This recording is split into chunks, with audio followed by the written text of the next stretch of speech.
No gold is not enough.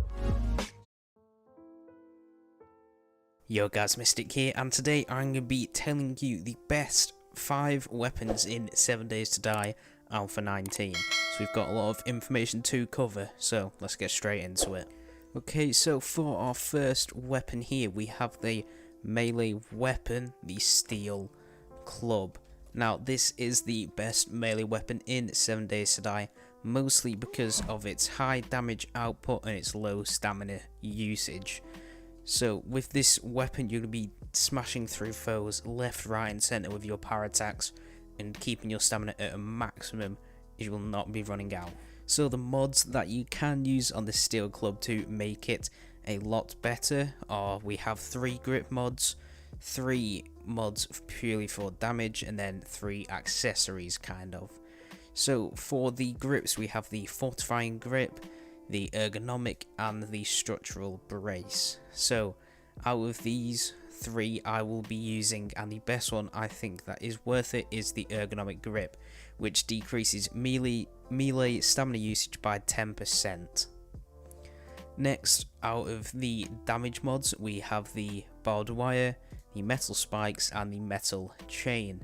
Now for me personally, I will either be using the metal chain mod, as you can knock down foes with a 10% higher chance, or the metal spikes, with each successive hit lowers the enemy's armor rating by 20%. Now this is going to be very useful for the higher waves, as the enemies have a lot of armor.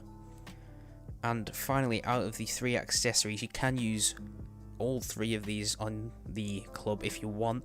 We have the rad remove mod, which will disable the regenerative ability of the radiated zombies.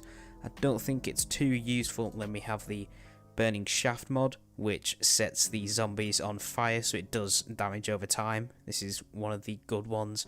And we also have the weighted head mod, which adds a chance to stun and slow victims. So when your Steel Club is all kitted out in mods, it should look like an absolute killing machine. So with this weapon, there are some perks that you are going to be needing to make this at its peak performance. So first off, if we go in our strength tree, we are going to be using Pummel Pete. So we specialise in knocking your foes senseless with clubs and bats. Now you need to get this to Pummel Pete, which is level 5, and you need your strength to be at level 10. So with this, you'll be dealing 50% more damage with clubs, attack 200% more damage to stunned enemies, which will help with one of our mods that we have equipped, and power attacks have a 100% chance to knock foes back down, and with 3 successive hits in a short time, the last blow does 100% extra damage.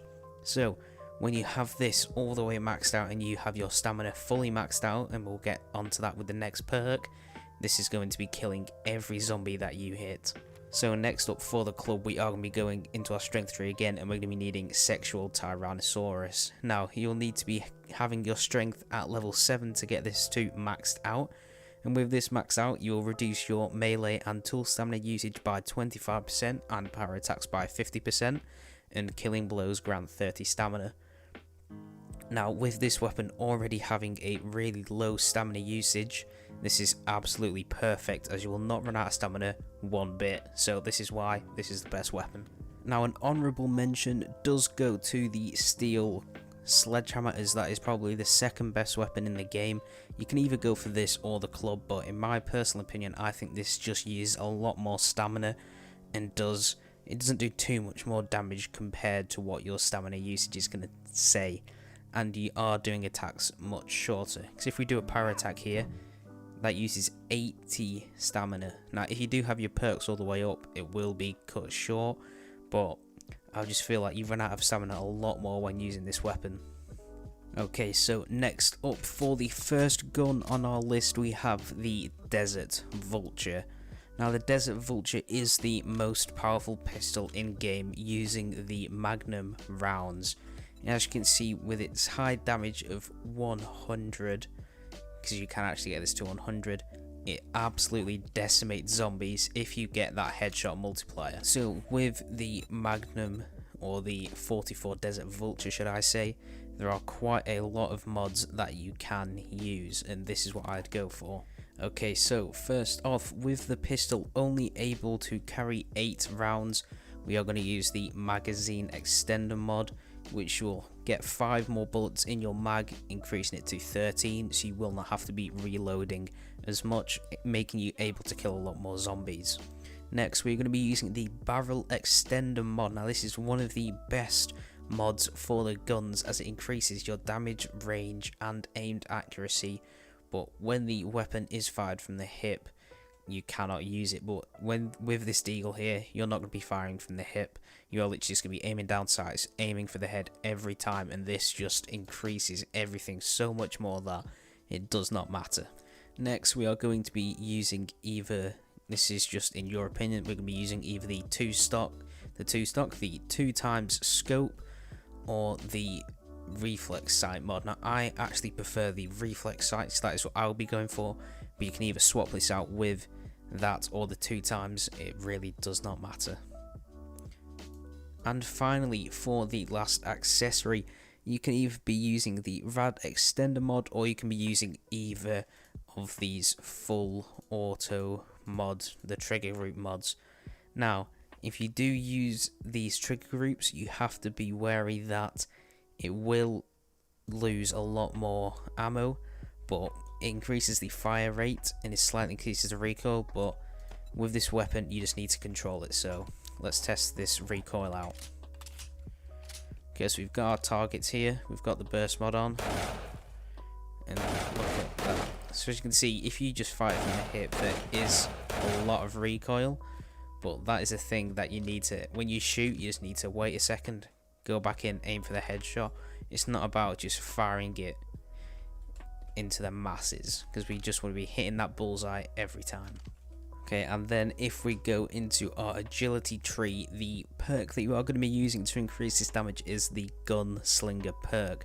Now, with this, you deal 50% more damage with the guns, you have a 25% faster fire rate, and 30% faster reload with handguns.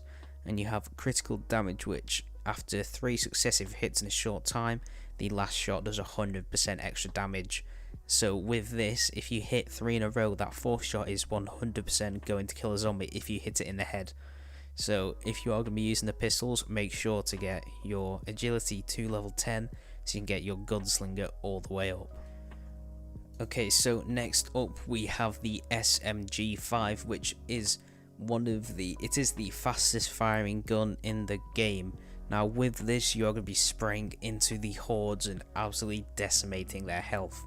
So as you can see, it does 47 damage per bullet and has a round per minute of 500. With the effective range not so far away, but if you're going to be doing a horde funnel based design, this is the perfect weapon, as they are going to be up close and personal. So with the SMG, we have a few more mods that you can in fact use with it. So we have the underbarrels, but what I'm going to be using with this gun, we are going to be doing the barrel extender mod, like always, so it increases damage, range, and aimed accuracy. But obviously firing from the hip isn't too good with this weapon. We're going to put the barrel extender mod on. Next, to increase the magazine size, we are going to be using the drum magazine mod, and it can now hold 61 bullets. That is double the bullets that it could hold before. Next up, we are going to do the laser sight mod, not for the second part of the mod, but the first bit where it just helps you with aiming quickly. So aiming down sights is going to effectively be much faster. And next up, like last time, we can either use the 2x or the reflex scope, and with this we're actually going to put the 2x on it. So here we are with the new SMG5, and it looks absolutely deadly, especially with this laser sight on. Now for the perks, we are going to be going back to the agility tree and going to gunslinger, as it is the exact same as the desert vulture with the handguns and SMG. So like we said before, you want to get this to gunslinger, which is level 5, so you need your agility maxed out to be able to have these perks with the fire rate, the reload, and the critical damage. Okay, so next up we have the tactical assault rifle. Now, a few of you may be wondering why this over the M60. Well, personally, in my opinion, the reload speed on the M60 is just not worth it when doing the Horde Nights, as you don't want to be reloading for that long. And with this weapon, the reload, as you can see, takes 1.5 seconds, so you're going to be focusing on doing the damage instead of taking your time to reload the weapon all the time. Okay, so with this we have a few more mods that you can actually use, but first off, like always, we are going to be using the barrel extender mod. We already know what this does, so I am going to stick it on there already. Next, we can either go for a reflex sight, a 2x, or the 4x scope mod. Now, me personally, with this weapon, I like the reflex sight as it's not too far away, but it really just hits that precision accuracy a lot more. Next up, we're going to be using the drum magazine mod. Like always, you'll see with these weapons that I like to use the same mods, just because that's how I like my loadout. I like having a lot of ammo, the precision, and just that overall better range.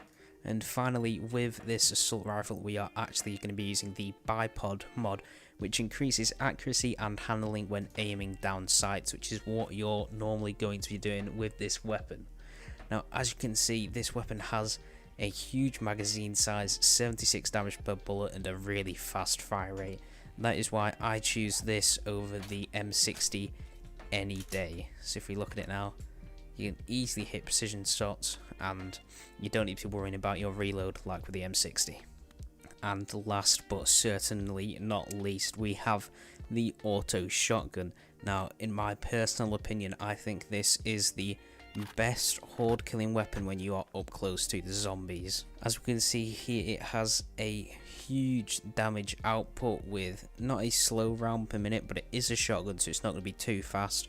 But it has really good rounds, and it does 160 damage if you hit each pellet. So with the mods for these weapons, obviously we are going to be going with the drum magazine mod, of course, because we want that extra ammo. So we've got 33 rounds in the drum now.